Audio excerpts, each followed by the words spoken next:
At Omni Hotels and Resorts, you'll discover endless ways to enjoy fall. From gold-tinted mountains to vibrant city centers to sun-warm beaches, Omni offers unforgettable autumn escapes from coast to coast. Choose from over 50 destinations. Book now at omnihotels.com/fall. The Big Bark, listen up dog owners, it's for you, all you canine lovers. It's your favorite podcast, The Big Bark, with your host Darragh Bourke and canine co-hosts Bruno and Millie. The Big Bark. Good evening and a very big welcome to The Big Bark, and we're recording live this evening from Ballynehy in County Limerick on our brand new studio equipment, the Zoom Podtrak P4, so hopefully going forward all the audio will be much higher quality. With me as always are Bruno and Millie, my two canine companions, and this week they're modelling some fantastic bandanas from Pretty Little Pup, and thanks to Sarah for sending us over those lovely bandanas with the Big Bark logo on them.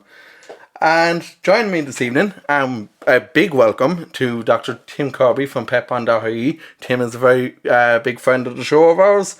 And Tim, it's great to have you back on the show. Yeah, great to be back, and I love the new equipment. Honestly, it looks good. The studio's set up, so we're looking forward to good stuff coming out of the studio there. Brilliant. And Tim, we were just talking before we came on there, it's been a while since we've been chatting, probably before Christmas there. It has, Darragh. We were just, I suppose, reminiscing there, the two of us. We've had some very good sessions going over, last year, 2 years, probably, on the Big Bark podcast. So, it has been a couple of months, but I suppose, Darragh, look, we're all coming out of interesting and strange times. So everybody's had their own challenges and I suppose busy in certain ways and, looking to kind of come back to, I suppose, in inverted commas, normality. So, I suppose we're just coming back into things now, Darragh, but, as I said, it's good for people with pets. So many changes have happened. People did certain things, people didn't do certain things. So I think we're just at that juncture now where, we see some things popping up that we can help people with. And that's the purpose of doing podcasts like this. And I think that's why it's so valuable what you're doing, Darragh. Definitely. And same to yourself. I've been a big follower of your live streams over the last year and hopefully to see more of those soon enough as well. Absolutely, Darragh. One thing I certainly learned about it, Darragh, is, I wear the stethoscope and that's what I enjoy doing. And there's always somebody that has another piece of information. And, as somebody said, I got 2 of these ears for a reason. And I think it's very important when we're involved in the area of pets that, we listen and we share information. And I think that's how, we get the best information across for pets. And look, we're all little cogs in a big wheel here. That's the way I see it. So, if we join together and share our information with people, I think that's how the good things happen in life. Definitely, Tim. And Tim, for anyone who's not familiar and who hasn't heard of Petbond before, do you want to give us a bit of background about Petbond? Yeah, we're a new online platform, Darragh, where people can now come to safely find a pet. So if you're looking to get a puppy, we've approved breeders where we have a whole vetting process where we assess them and ensure that they're good, reputable, ethical and safe breeders. And we also ensure that the puppy is going to be healthy. So we don't allow puppy farms. We don't allow large-scale breeders that do it for, very, very different reasons to use our platform. So people can have that peace of mind. We also allow registered rescue centres to use our facility, and we found homes for a huge number of pets through it as well. And, we're endorsed by some of the key stakeholders in Ireland in the space. So we're young, Darragh. I know yourself, you're growing rapidly as well. And, we continue to grow, Darragh. I think like yourself, we're in this for the long term. So, as I said, quality matters, and that's what we bring to the table. And it's great to see platforms like that out there, like Petbond, and even like I've seen Pete the Vet, he has Pet Fix Club now as well. So it's great to see all these kind of like these different platforms that haven't been there for pets in the past and for pet owners in the past. Yeah, I think, Darragh, we're at a point where we see, it's been probably there's an awful lot of false information out there. There's an awful lot of false marketing when it comes to pets. And, like yourself, when you're in the area for quite a while and you understand what's right, what's wrong, you understand quality from something that's low value, and when you do really care about pets, sometimes you have to go that extra mile and put yourself out there and say, look, okay, we're going to put this in place, and you almost set a precedent or a standard for what's right. And then, people tend to see what you're doing, and people that do really care will join you along the way. And again, that's what we're doing here. And it's encouraging, Darragh. It's very easy to let the heads drop here in Ireland. I suppose we hear an awful lot of bad stuff, but you got to start to change that at some point. And I think collectively, what a lot of us are doing is starting to have an effect, and the expectations of the public then are increasing. And that's what we got to normalize, Darragh. We have those expectations need to be the norm, and that's where, as I said, we can start to change. But we are changing things, and I think it's a credit to the people that are getting out there in front of, as I said, the public and in front of the media, to share that message. And I think it's a credit to them showing leadership in that area and tackling difficult problems. But hopefully, as I said, it's almost like a new generation of Irish people in particular, I think, that are changing this. Brilliant, Tim. And Tim, so what I want to talk to you about this evening is, especially around the Midwest, there's been a major outbreak recently of canine cough. So, as a vet, I'm assuming it's something that you would see quite a good bit. And what are the signs for? First of all, will you explain to people who don't know what is kennel cough? Yeah, it is, Darragh. It's certainly very relevant at the moment, as you rightly say. And we've kind of changed the name of it, Darragh. It was always called kennel cough because traditionally dog was into kennels and they got it. But the reality is dogs get it anywhere. Can be out in a park, a dog can get it. So we now call it canine cough. So we kind of dropped the kennel bit, even though they can get it in kennels. So the way it's spread, Darragh, it's just like any infectious disease. And it's very similar to flu in humans because it's transmitted by aerosol droplets in the air. So if your dog is out in a park, it can be exposed to a dog that isn't vaccinated and it could inhale the droplets, and that's how it acquires infection. So it's an airborne infection. And it's similar, Darragh, in the sense to the flu in that there is a viral component called parainfluenza. And what that does is it almost like dampens the immune system in the upper airways. And when that actually happens, you kind of knock the good, cells out of the way, and then all the bad bacteria kind of jump in and they think, okay, well, we got a free passage here, and they work their way down the airways, and you get all this kind of bad stuff like inflammation and, mucus secreted. So your dog starts to cough. That's ultimately what happens. And sometimes even when you're out walking, you'll hear this kind of a goose honking, dry cough in a dog. That's the very early symptoms of it, and the coughing can progress as well. Now, when it does get really bad, they'll not only cough, but it can have an effect on their systemic system, where your dog could start looking really lethargic. Dogs tend to go off their food sometimes because it can hurt their upper airways, and they don't want to eat, and worse again if they don't want to drink. So, as I said, it will happen outdoors. Close proximity to dogs that aren't vaccinated is a key one. And, we see at dog shows, you hear dogs coming back, all of a sudden they're coughing, and you ask, where was the dog anywhere recently? Again, dogs in a very close, dense area together where they're mingling is a high risk.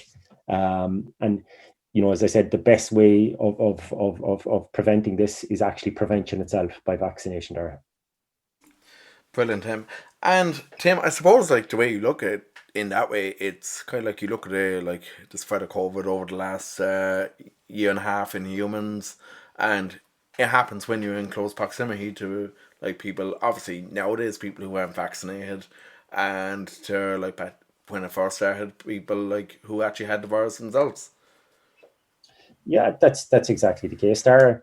And you often wonder, do dogs go around with kind of subclinical, they say we're latent carriers, humans, for COVID. So the subclinical ones were probably more of a risk. The same thing applies in animals. You see typical conditions where they have viral particles, and it's only when they're stressed that they start to shed them from their airways in particular. You see it very commonly when a dog might go to a show, or a cat, particularly cats, when they get stressed, they shed huge number of different viruses. You see it in large animals as well. Horses, cattle will shed it when they're under times of stress. So it is something, reduction of stress, is a very big and a very valuable and a very important factor in any animal. So it comes back to, okay, making your animal relaxed, habituating them to certain scenarios, And it all goes back to doing it as a young animal, so you avoid stressors. And just one point on the kennel, or I was calling it kennel cough, but canine cough is what we should properly call it, is there's a new vaccine where you don't have to give it into the nostrils. Traditionally, it was one of the things I found, and I hated doing, is, you had to give the vaccine, but some dogs are very sensitive to their nostrils, and you to put a little, tip on a syringe and then squirt it into the nostril, because it worked that way. The new vaccine, you inject it under the skin, and it lasts for 12 months. And, it's way more, I suppose, relaxing on a dog, giving it subcutaneously as opposed to trying to actually put something in their nostril. So that's a reduction in stress straight away. And it took a long time to actually develop that vaccine. I know it's gone on for a number of years, but I think it's less traumatic on owners, and particularly in dogs when they're coming in. And as I said, just that reduction in stress will improve the uptake of the vaccine itself as well. That's brilliant, Tim. And Tim, for people who get their dogs vaccinated on an annual basis, is the canine cough vaccine actually part of the regular vaccines, or is that an additional vaccine? No, it'll be an additional one. So it's kind of a standalone vaccine, really, Darragh. So you'll have your standard, like, say, called a 7-in-1 vaccine, where you'll have parvo, parainfluenza, lepto, all of those are in the standard vaccine. And then this will be another standalone one. Now, you will probably go to a point in the future where, it will be standardized and incorporated in, to a single vaccine. That's usually the way these progress, but you have to do safety trials. You have to show that the antibody level will still come high enough if you do mix it in.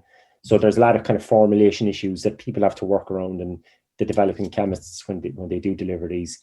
But certainly, I think with, as you said, Darragh, at the outset, with the increase in incidence of canine cough, that it will become more standard where people will go to the vet for their annual booster, and it'll be a case of, okay, we'll get the canine cough booster as well. And that's really when you, just like the COVID, we're hearing now that people, we probably have to get a booster in the autumn. Will it become like the flu? I don't know. Possibly where we'll go, people that are more susceptible will get a booster for COVID. Perhaps the same with dogs, where, if we see the incidence increasing, they will be getting as part of a booster package every year as well. That's great, Tim.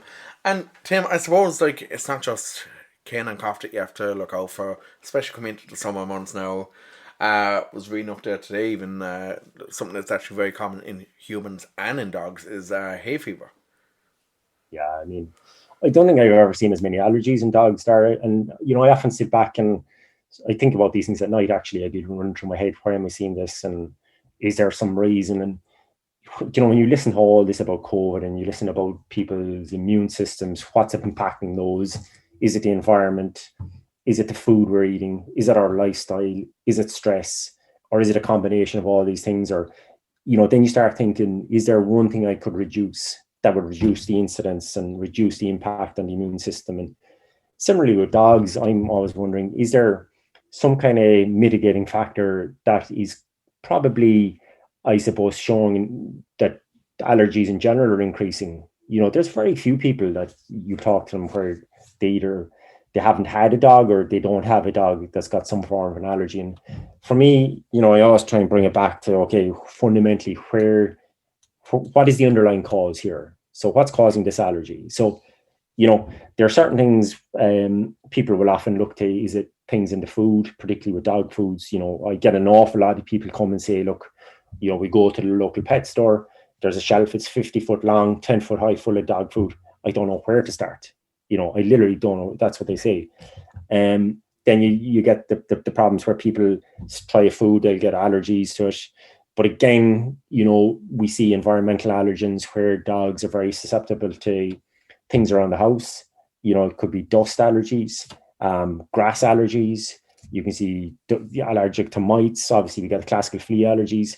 But you're very right, Darragh. Allergies to like pollen is very common in dogs as well. And they get like upper airway conditions where, you often see them rubbing their nose is probably the first thing you will see. And they can start to sneeze, runny eyes, the conjunctiva getting a little red as well. Very similar to humans. Again, it's the similarities are there, where, they get exposed to the allergen, then their immune system kicks in and says, okay, we don't like this, whatever particle it is, and the immune system tries to literally react to it, and you get similar type of symptoms. So We certainly see more of them. Pollen would be the big one there.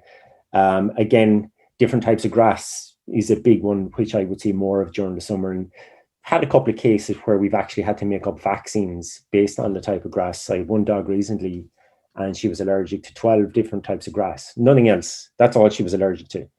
So we had to make a vaccine with these in it, and give it over a period of months. And once the dog got those vaccines, she was absolutely fine. She can go out now in the summer and things, she will be fine like that as well.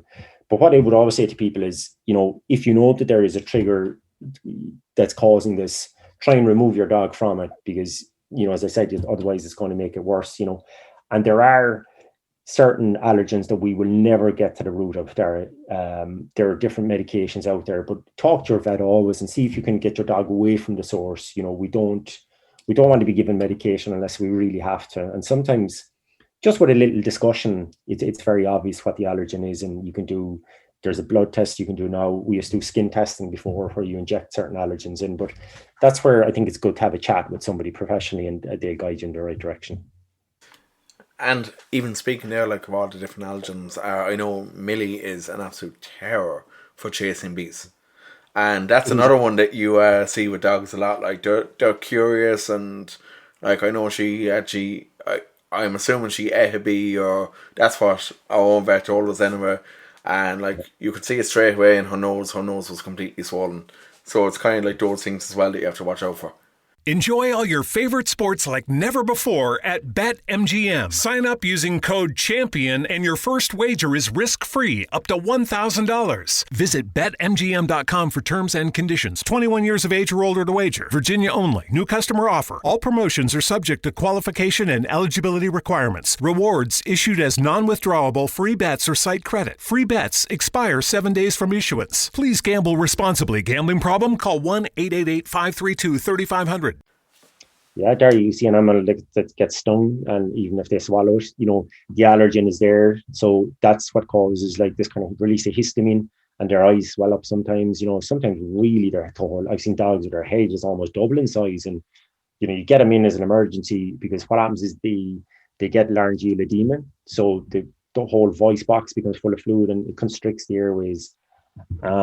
You literally have to give them intravenous steroids, very high dose, to bring down that swelling straight away. Dogs get allergens not only by inhaling them, Darragh, as you said, they can ingest them like that. We've even seen scenarios where through their pads in their feet, small allergens can actually get through that way. I mean, people wouldn't believe it, but it's often one of the biggest and the quickest ways for a dog to actually get certain particles through into the body to develop a reaction to it. And we do see certain breeds are more predisposed as well. The classical one is Westies.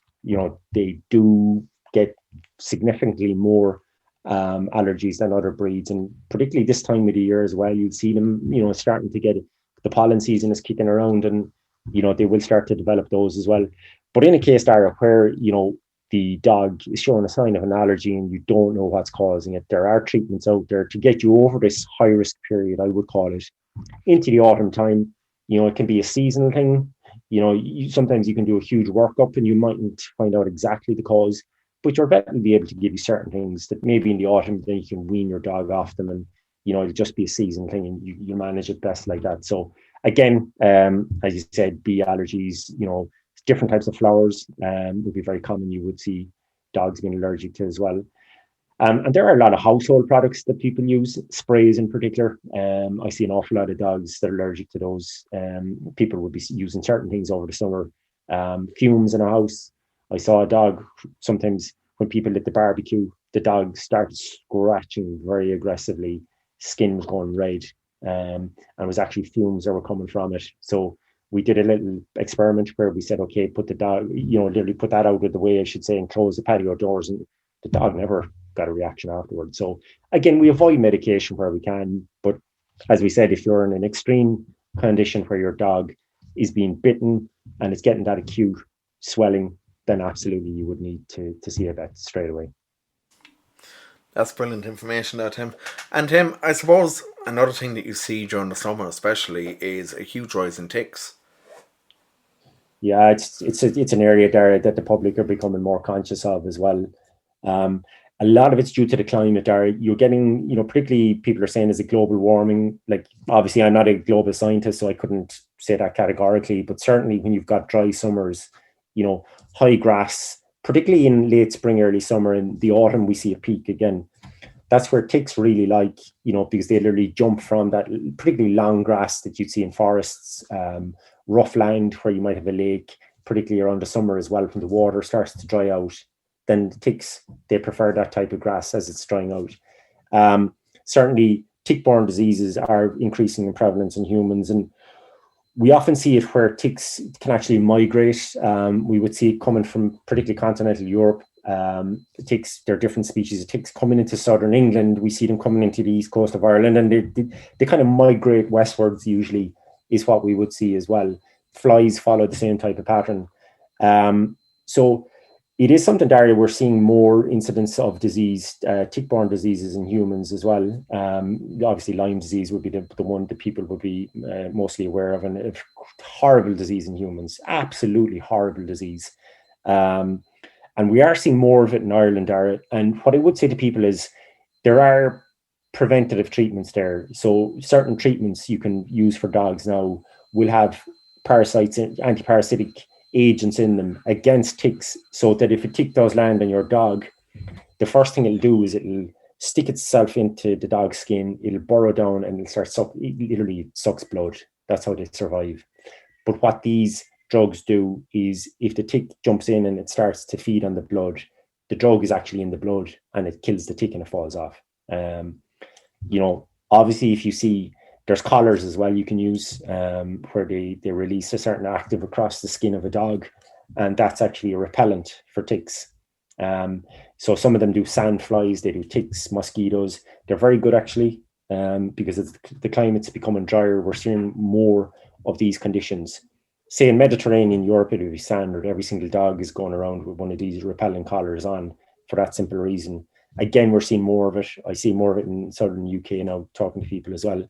But again, if you do see a tick on your dog, I think it's very important, Darragh, that it is removed ASAP. It's not an easy thing to do. I don't know if you've ever removed one, but there's certain little devices you can use. They're little hook-shaped devices, but you got to literally turn the head and then remove it, as opposed to pulling it directly off. But again, chat to somebody if you do see a tick on your dog and you're not confident enough to remove it properly. And finally, Tim, I suppose one other thing I want to talk to you about is, like, you see, especially along rivers, especially during the summer, there's a lot of algae in the rivers, and along the coastlines of the rivers there, which are very, I suppose, poisonous to dogs. What other things like that would you watch out for? Yeah, you're right, Darragh. Algae, there's an awful lot of toxins that are released, from some of these materials, particularly in lakes, where water is dormant. Static water is notorious for dogs, Darragh. Free-flowing water, absolutely, it's comfortable, we're fine with that. But what happens is, when you get a build-up of vegetation, there's enzymes released, sometimes you'll have toxins released, and dogs won't really differentiate between toxins and water. Water is water, as they do see it. A lot of decayed vegetation that's in the static areas, again, that would release certain enzymes. So I would say beware of those areas where the water level drops, and a lot of times, you will have certain material that would be in the lake that you won't even notice yourself that can be toxic. Certain fish even will be toxic to dogs, decaying over time. Jellyfish are probably a big one, either alive or dead, are very detrimental to dogs. And, you do see cases and reports of it where even earlier this spring, there were several dogs in the UK had very, very bad encounters with jellyfish. Again, it goes back to the point we were making about toxins and allergies, releasing certain type of agents. So again, the algae would be a very, very common one. And as I said, the general advice to people is, if you've got a dog, you don't want them to drink out of particularly a lake, and particularly not if there's algae or any signs of any fungal material on it, because with the changing of the season, with the decaying vegetation, you can get a build-up, particularly of fungal particles as well around the water edge. So keep your dog away from static water is always the advice. Brilliant, Tim. And any other advice, Tim, that you'd offer dog owners coming into the summer? I think they're particularly for dog owners coming out of COVID. An awful lot of people were walking their dog on their own. People that got puppies even 12 months ago, they probably never socialized them properly. And I think people need to get out, particularly with their dogs, and let their dog meet other dogs. Now, we've discussed all about canine cough. We've discussed about static water. We've discussed about bees, jellyfish, risk. But probably the biggest risk of all to dogs is the lack of interaction and socialization over the past 12 months. And I think just if you're out with your dog, obviously a collar and lead, let it go up and just let it interact with other dogs. And as I said, just treat it, with that little bit of, I think, patience, because it probably hasn't been exposed to other dogs as much as it should. And, if you're living in an area where there's an off-lead area where you can let it just play with other dogs, let it bound around just like dogs love doing, let it do that as much as you can. I mean, I'm a big advocate of dogs playing and just being a dog. And, if you can meet up with other dogs and you can just observe them and make sure they're safe and they're not going to harm anybody or, bolt into somebody, let them have a good time doing it together. I think it's a beautiful thing when you see, a number of dogs playing and just expressing normal behavior, because one of the 5 freedoms is to express normal behavior. And it's one that I keep saying to people is probably the most important thing, that if a dog can express normal behavior, you've probably got a very happy dog, and that's what we all want. So get out there with your dogs is what I say to people. Be aware if the weather gets fine, of the risk of sunstroke and sunburn. But again, that's not a reason not to bring your dog out. So plenty of walking, plenty of fun, and enjoy it.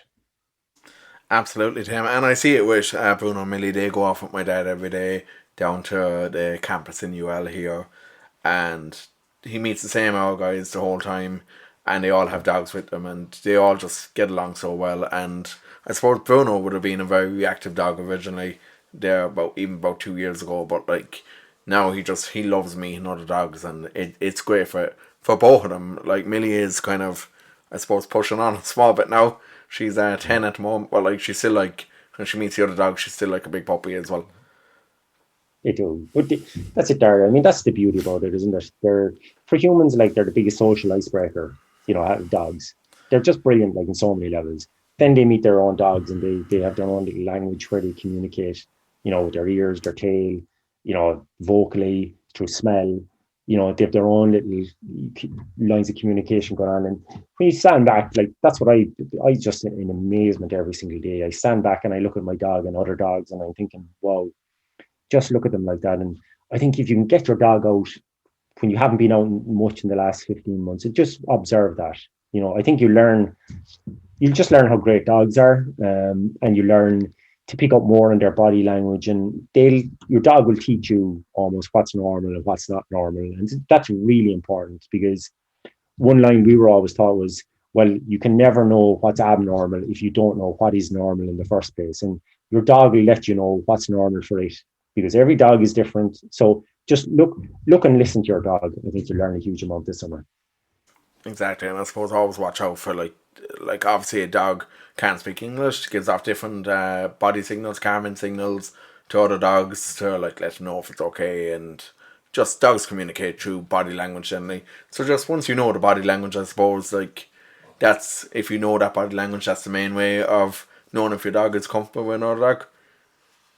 Yeah. And it's like recently, Darragh, there was a big campaign in the UK, and it came here as well, about ear cropping. Now, I know we could talk about this for another 2 hours, but somebody said to me that, don't call it cropping. They said it's chopping ears off. And that's essentially what it is. And then we had a very good discussion. It was a public discussion on the topic. And it just, the way I explained it is, if you look at dogs, so many of them speak with their ears. They won't vocalize. Some of them are very quiet dogs, but they don't need to vocalize. They can communicate with their ear.